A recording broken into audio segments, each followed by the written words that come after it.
Well, just kind of introduce yourself, maybe using your pronouns, and we can get started. Yeah, I am Tonetta, and my pronouns are she, her, and hers. Um, some basic things about me. I am from Greensboro, North Carolina, and from the kind of east side of Greensboro, which I claim very strongly because it's kind of supposed to be the not great side of the city. And I take a lot from that experience into how I think about the world now. Um, yeah, I've been a part of what was GCN and is now Q Christian for 12 years or something like that. So, yeah, yeah. Cool. So, what was your first conference? My first conference was DC. Okay. It was Alexandria, Virginia. Okay. And I went, I think I had come out. I was actually in Cairo the summer prior, Uh-huh. and I came out to my sister. Um, and which nobody, she wasn't surprised. Sure, Everybody sure. kind of knew. Uh-huh. I was doing in the closet with the door open kind Uh-huh. of thing. Sure. And then, so I kind of like told one or two people. And when I heard about the conference being in Alexandria, I Mhm. actually told my brother, and he was like, "You have to go to this. I don't want Cool. you to keep talking about this anymore. Like, if you Uh-huh. go to this, I will kill you because you're Uh-huh. driving me crazy." So Uh-huh. I went and I was scared out of my mind, and connected with some people that are still like amazing friends. And I would Mhm. say, had I not found that community of people, I probably would not have been able to come further out. Mm. Like, I really, really needed other people's experience, Mhm. and, to hear those experiences and to, I don't know, just to meet really thoughtful people that I respected, Mhm. who, like me, like really grappled. It wasn't easy for them. Like, I Mhm. needed to meet those people. So, Mhm. Mhm. Meeting them gave you a certain, maybe I'm guessing, a freedom or a model of what it yeah. looked like. What was it for you? Yeah. I think that's a great question. I think for me, I just needed to meet people who I could see were taking their faith very seriously. Mm. Because for me, it was always like spiritual disciplines. Like, I loved praying, I loved church, I loved reading the Bible. Like, those things were important to me. Mhm. And often in some of the literature I was reading at the time, I didn't always see those things reflected really deeply. Mhm.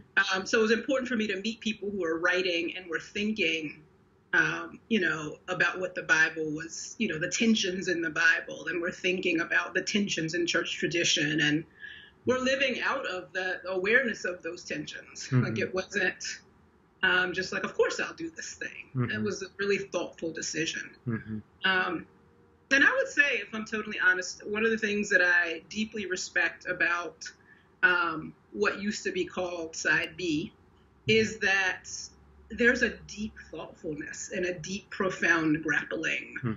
around what it means to be truly celibate, Mhm. and like in heart as well, Mhm. what it means to take friendship seriously. I Mhm. think that those things are deep values. And again, when I looked at that community, I was like, okay, that I see that in them, and Mhm. I see that in people who have taken a very different route in Mhm. terms of embracing um, same-sex activity and expression and all of that. So, Mhm. yeah.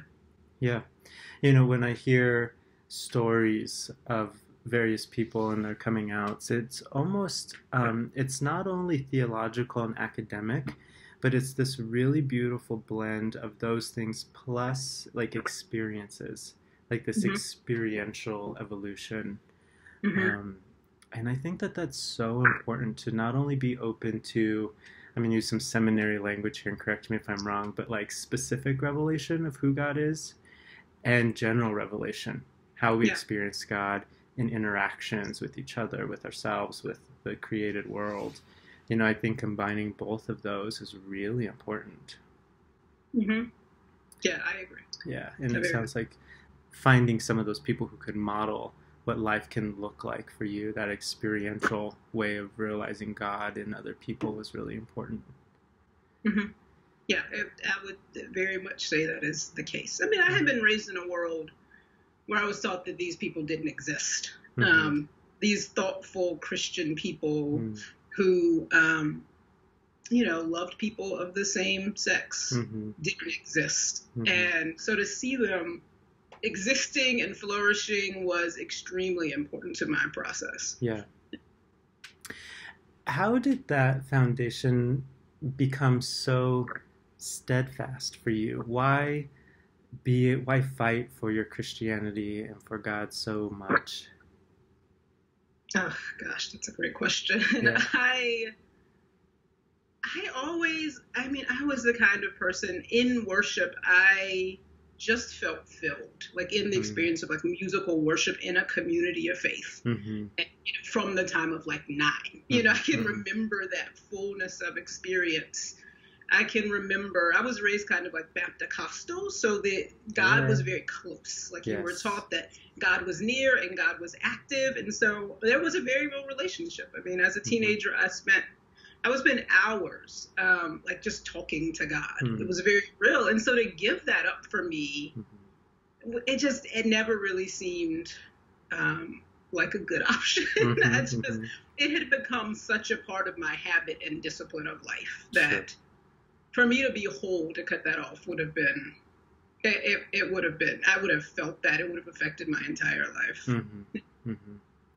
Yeah. Yeah. And I think in some ways, it makes the coming out process so much more hard and easy at the same time to be so deeply tied to God in that kind of personal way. Yeah. Yeah. No, I would agree with that. And I think, like so many in our community know that the comings out are, I think once you come out as queer in some way, you also realize that there are these other comings out as Christians, as, for me, as gender nonconforming, as the kind of Christian that you are. Like all these things, like it makes you, I think, be more, I don't know what the word is for that. You have to take that seriously as part of your formation, like your comings out, your taking off of the mask. It's kind of a progressive thing throughout life. Right. One of my keywords when I was coming out, or like one of the little mantras, if you will, that I would hold in my head was the word burnishing. Just like rubbing and rubbing and rubbing so much until this thing was like so polished. But the rubbing was so painful. It was not fun, but the benefit was gorgeous. Yeah. Yep. I hear that. Yeah. And so now, years later, all 12 years later, since you started coming to QCF, you're married and you have a son. Tell us a little bit about that. Oh, that is all the things. I mean, marriage is beautiful and it is hard. And I think you get to see, with any kind of commitment to anything, the kind of glossy layer. When you go beyond that, there's a deeper richness, but it's also an intensity to it. And I think I'm learning and being formed in that intensity, which is amazing. It's amazing to have another human being who knows you really well. I mean, we joke that Bucola keeps me from being a street performer because, which if you're a street performer, that's great, but it's not probably the real path for me. And because I'm so in the clouds, I don't necessarily think practically, and I help her to look up at the stars. Sure. So I think to have that kind of relationship with another person has been transformative. And then having a child who he's at the age, he's almost 2, where he's starting to, I can see him wanting approval. I can see that stuff already in him coming out and thinking through what does it mean to convey to a little person that every day of your life and beyond, you will have my approval. Right. And particularly when, I didn't always feel that myself. So I think that feels very full circle. And Right. As I'm thinking through issues of body and sexuality and what will I convey to him? How do I do that well? As my own faith has changed, how do I pass on to him a faith that has not been disrupted, Mm-hmm. where he gets to think about what his own questions are. Mm-hmm. So how do I help him to have a strong foundation, just as I feel like I had one, and to ask his own questions and questions that aren't mine. Mm-hmm. So family life is fun. Yeah. It's very fun. For sure. You know, I'm excited to see our generation, queer Christians, having children, because I think I'm obviously biased, but we have this ability to know what rejection feels like so deeply that I'm hoping for our kids, we keep that perpetual acceptance or approval. We can really teach them this deep, profound knowing of inherent value. Mm-hmm. And just to watch that affect a whole generation of kiddos, I think would be so profound for the world. Mm-hmm. Yeah. I also think it's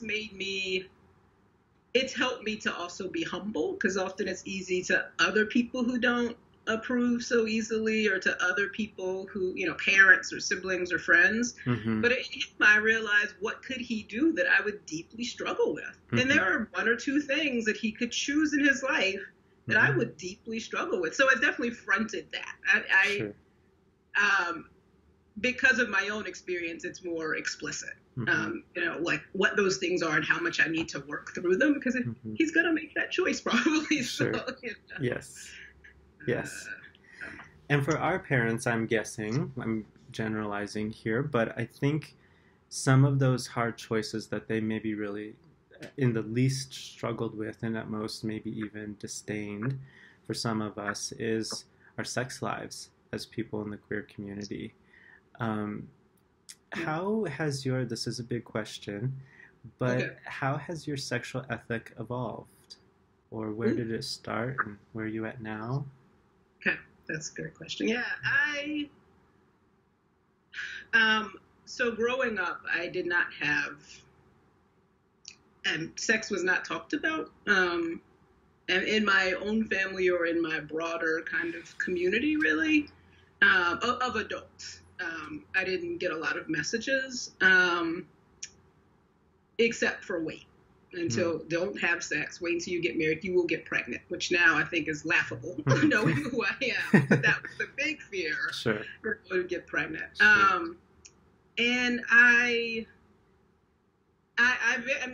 in many ways, I am a traditionalist. Like I often, I'm not quick to change. So I did wait. And that was an important part of my adolescence and my 20s, was this like, okay, I do think sex has this deep meaning. And I do think that I want to be careful about that, and recognize that there's power in it. And so I definitely did wait. But I would say that waiting was definitely not from a place of, here are all the options that you have, and kind of choose freely, trusting yourself and trusting God. So that's very much where I started and where I stayed. And I would say only in the last maybe 5 years have I really started to think about whether or not there are ways in which I was harmed by that, by waiting so long. I didn't get married till I was 33. And so, yeah, I think, and it's an interesting thing also to think about what after you're married, so Sure. It's not, I'm not 23 thinking about this variety of options completely uncommitted. It's also, my thinking is also tied to another human being, and two other human beings. So, I am mostly at the place of journeying and exploring and asking lots of questions. I deeply care about Christian sexual ethics being countercultural and a larger part of discipleship, or connected to discipleship. I think they come out of community and not just out of individual experience. I think that that's really, really, really important for me. And at the same time, I'm Baptist, I'm ordained a Baptist, and Baptists believe in this principle called soul freedom, which is essentially the idea that each person is responsible for their relationship with God. And so And that can't be taken away. So in the fellowship of believers, there are some maybe big things we should talk about and try to maybe go the same direction on. Mm-hmm. Other than that, it's really important to allow people space in their own relationships with God. So I think that right now really affects my sexual ethic and how I interact with the kind of wide variety of options out there. Mm-hmm. I also think that I am affected by coming out of like a Black liberative tradition, which, focused on autonomy and wholeness. The best of it focuses on autonomy and wholeness and freedom, coming from a people that was enslaved. So I think a lot about what does it mean to have a sexual ethic that is just? What does it mean to have a sexual ethic that does not objectify? And particularly as a Black woman, Black women's bodies have been objectified in the extreme. And so I think a lot about what is that. It's really important to me that a sexual ethic, a Christian sexual ethic, be focused on not objectifying another or another's body or body parts. Yeah, those are some of the, I think, key things I would say. I love all throughout some of the questions that I've asked you, you hold this beautiful, I always quote Richard Rohr because I'm a fanatic, but this non-dualistic way of seeing morality, I guess I want to put it that way. Almost like the black and white thinking no longer fits. But it's kind of this, and it's not like a fuzzy, blurry gray zone, but it's this very sophisticated way of understanding ethics. Like, how are we in the black or the white of this dualistic thinking really kind of shutting down a beautiful process, maybe? Yeah, absolutely. Absolutely. I mean, I've been thinking some about too. There was an early heresy called Gnosticism, which essentially disdained the body. And I think a lot about how either extreme, hookup culture, goes back to this kind of Gnostic idea that the body doesn't mean anything, so you can do anything with it. And on the other side, there were Gnostics who said, the body, we need to put the body in order because it doesn't have value, and so we need to be pure. And so both of those places are extremes that I find. And so I often ask, like, what is the middle in terms of the body? What does the incarnation teach us about the body? What does it mean that, that God saw enfleshment as crucial enough to choose?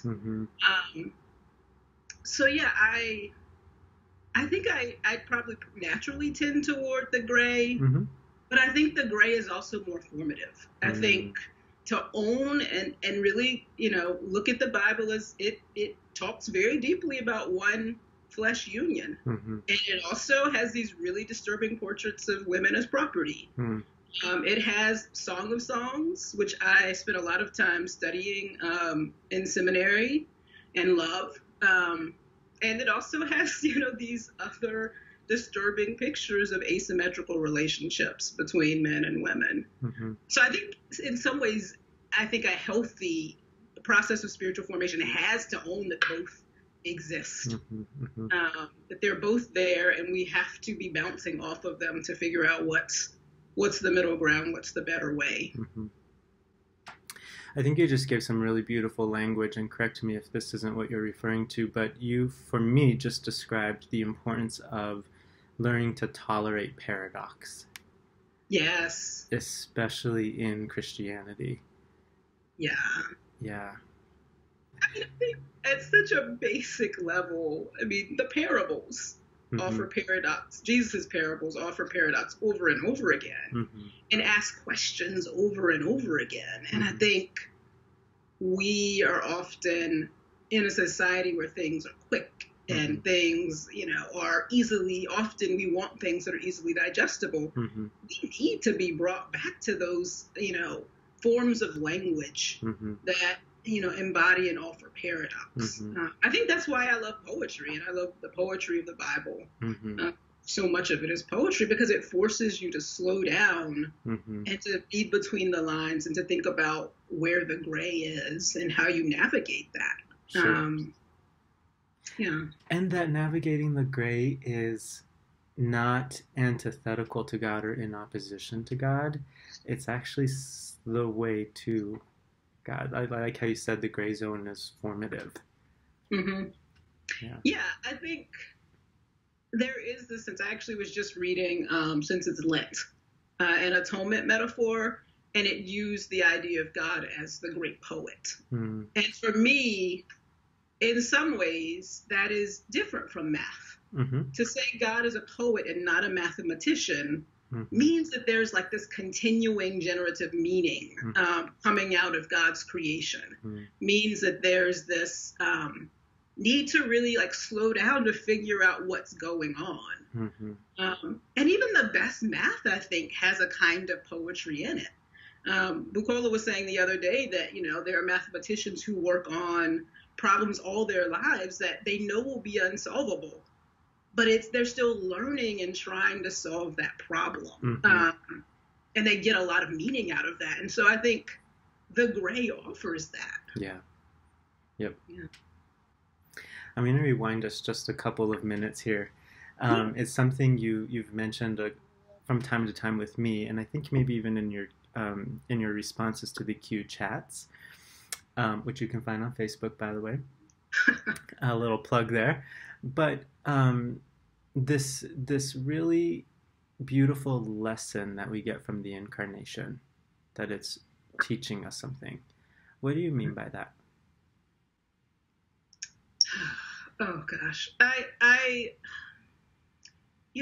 apparently I was reading maybe a year ago, and I don't know the source, but just that there were schools of art in Europe that were intent on showing the genitalia of Jesus. Like they focused on it and made it prominent because it was so important for them to say Jesus had a body and that was of value. That they went out of their way to curb this tendency to like cover that up or to hide that part of who Jesus is. And I think that's really important for me, and particularly as somebody who was taught to hide all of that, to put it away. I also think that that understanding of incarnation for me is really important as somebody who thinks that context is really important. So that, the idea that God came down to a specific place and to a specific time and what that means. And thinking about sexual ethics, I often think a lot about, I think in the West, there's a certain evolving sexual ethic in a lot of Christian communities. And I often think about, well, how does that apply in a different context? A context where people women may not have access to contraception. What does that mean? So there's an incarnational element, I think, to even how you think about sexual ethics in terms of place and time. But yeah, I mean, for me, the incarnation is a huge part of why I'm a Christian. I mean, it is the idea that God came down into this oppressed people who are peasants and saw that was this place in this time was of value is extremely important to me. I love it. Yeah. You are referencing kind of a big project that you're working on for Q Christian. So I'm going to kind of lay the foundation if that's cool. Yeah. So the founder of Q Christian Fellowship, then GCN, and a friend wrote something called The Great Debate. And it was a very prominent, very important document that facilitated an incredible conversation. They borrowed language side B and side A, and they used it in a way that really taught us this really helpful vernacular. And since then, it's been taken down, The Great Debate, but we're replacing it with something called The Great Communion.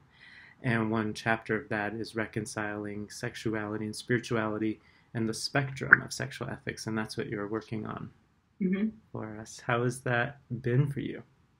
No, it's been good, and it is it is very much forcing me to, I mean, what I will be doing in the project is not, into this world to help other people think about sexual ethics. But I think for me, it's really helping me think about, as a pastor, what I would teach if someone inquired of me. Mm-hmm. It's really forcing me to think about my own journey and my own biases and my own, the beauty of my own journey and the pain of it. Mm-hmm. In a way probably that I didn't quite expect. Mm-hmm. It's helping me to realize how church-centric I am in my ethics and overall, like, what does this mean for the witness of the church in the world? I realize is a really big part of how I think about all ethics. Mm-hmm.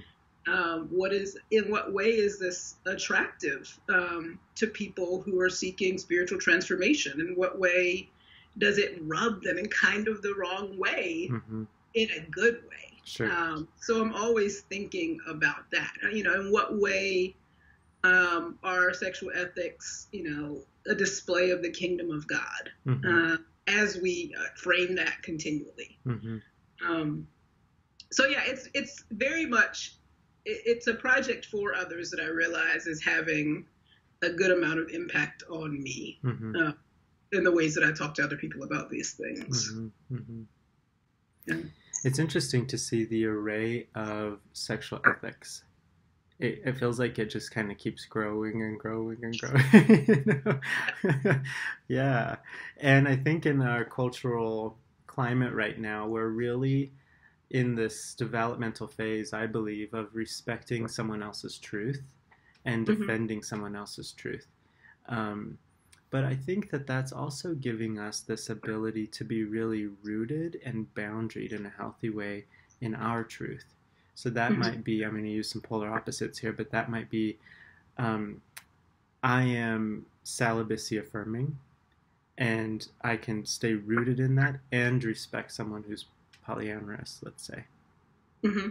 Yeah. And so not only are we expanding, which can feel really scary and almost loose for a lot of Christians, but it's also giving us this ability to stay very deeply rooted in what we believe. Yeah. I mean, I would say I think that was, for me, the value at Q this past conference. There was a panel on sexual ethics, kind of like radically diverse, I think was the term, mm-hmm. sexual ethics. And you actually had these people talking to one another, which, I mean, I'm in my late 30s and I've been in the church almost all of my life. And I've never heard a conversation where people are actually talking to each other and listening to each other and allowing what they heard to sharpen their own perspective. Mm-hmm. I think that conversation is deeply needed. Mm-hmm. A place where we can ask our honest questions. I mean, I have a lot of honest questions about a variety of these ethics. Mm-hmm. And often I'm like, well, can I ask that question? Sure. Can I ask that thing? Uh-huh. And I hope that this project can speak into that, but I appreciate how much Q has also provided that space, where people can provide, think about their own perspective and also be really talking to each other in honest ways. Mm-hmm. That dialogue is so missing from the church space, in my opinion. Mm-hmm. Mm-hmm. Yeah.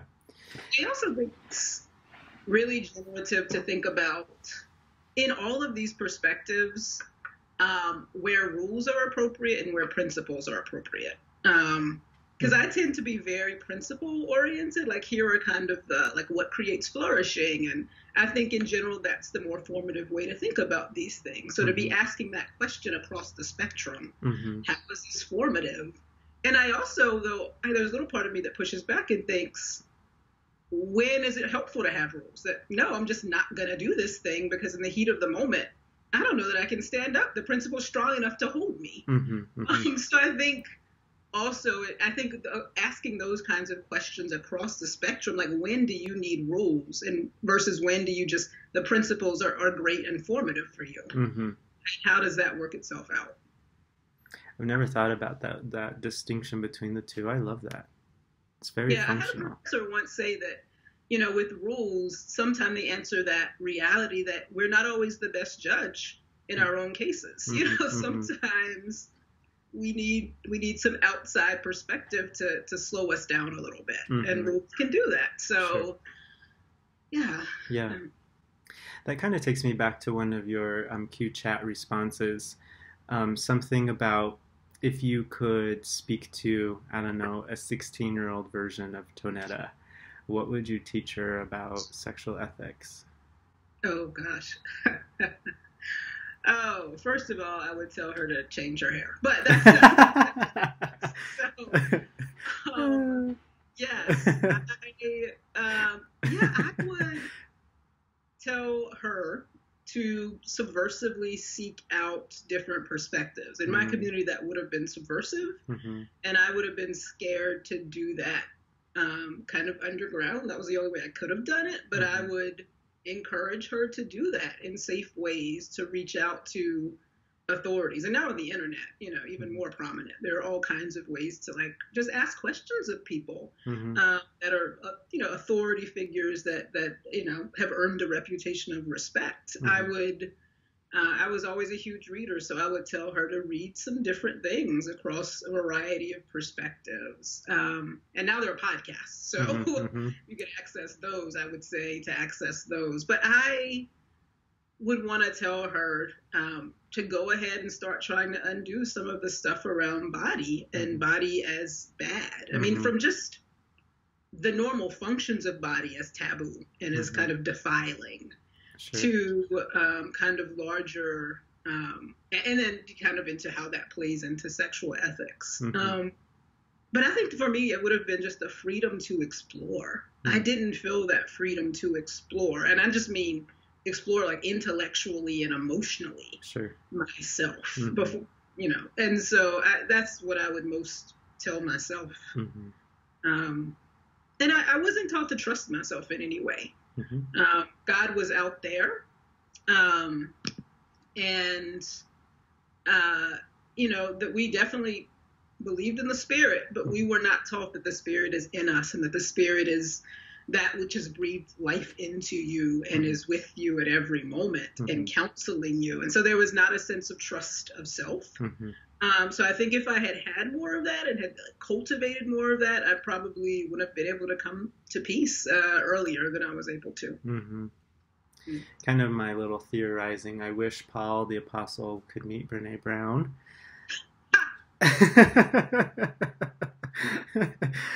Because I honestly think the Apostle Paul was really kind of drowning in shame. I do the things I don't want to do, and I don't do the things that I want. And I think watching this unwanted behavior come out of him was the root for saying, I need to deny the flesh. And having this idea of my behavior or my flesh activating out of shame, the mindset of the flesh, or the mindset of the Spirit, which is the behavior that would come out without shame. I don't know, but I just think I asked that question because I think it's really important for some Christians who are really trying to establish a healthy sexual ethic. If I'm taught to deny the flesh, how do I then enjoy what happens in the flesh? And I think that's a very important intersection we need to really healthily cross through. I also think to own that Christian tradition and history is, and even the biblical witness is influenced by these outside sources is important, like, Hellenistic dualism and Gnostic tendencies. I think that because I think some of these questions also are just issues of justice. Like, I think some of the way that Paul frames his arguments are also just they're not always about impurity as we think about it, I think sometimes they're about justice. Or, I was reading recently that Thomas Aquinas, he viewed fornication as not a sin against chastity, but a sin against justice because of what it would do to children who are born in these situations. So I think it's easy to make, I think because of where we are now with purity culture, it's easy to flatten a lot of those things. But I think actually there's more texture to it, than we might realize. Yeah, that's interesting. You're so brilliant. You're teaching me. I love Thank it. you. I think you're brilliant. Oh, thank you. So just to kind of pub the project that you're working on, the Great Communion, Reconciling Sexuality and Spirituality. It's a guidebook. It'll be ready at the 1st of October. Yeah. So just kind of pubbing that. Any Yeah, other I'm thoughts? excited. I'm excited. Me too. I'm totally excited. Yeah. Any other thoughts you want to share? Anything? Yeah, I hope that we have, more than anything else, I hope that the guide and the Q's work continues to spark conversation around how our sexual ethics relate to our discipleship. For me, that is really important and really kind of at the crux of all of this. Like, what is the witness? And I know that term kind of people have been burned by. But of the way that we live our embodied lives in the world. And what does it mean to own that we are just as much body as we are soul? That we are, I love when people talk about us as inspirited bodies, that we are fundamentally bodies. So I, more than anything, I hope that there's continued dialogue and this writing helps with that. That's great. I love it. Awesome. Thanks for taking the time today. Thank you. It's always cool to hang out with you. I love picking your brain.